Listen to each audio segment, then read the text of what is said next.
50 jours que la rivière est au repos, que l'homme n'a pas foulé ses rives. Jérémy Grandière et son fils sont impatients d'y venir pêcher. Bon alors on se prépare. Allez, tu ouvres tes boîtes.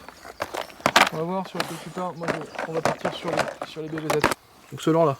Oui. T'en es sûr? Oui, j'en suis sûr. Donc, Alors ça y est, on peut repartir à la pêche?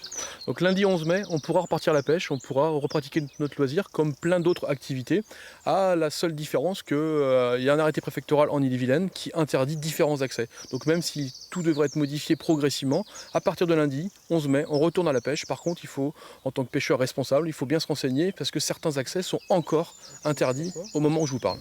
Alors les pêcheurs ont tout intérêt à se rendre en pleine nature, loin des villes et des chemins fréquentés. Donc toi, tu vois, tu as eu raison, parce que ce leurre là, ce BBZ là, c'est un leurre spécial brochet. Donc c'est un très bon choix. Et on va pouvoir pêcher ce qu'on veut cette saison?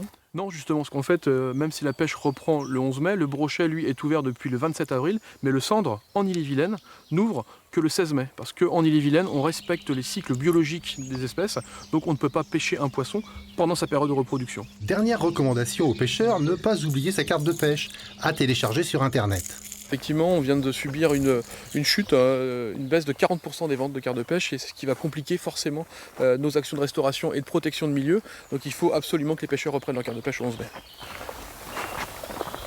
Donc nous on est prêts en tout cas. Toi t'as ta carte, moi j'ai la mienne. Alors rendez-vous dans la nature en vérifiant les arrêtés locaux, en respectant les consignes.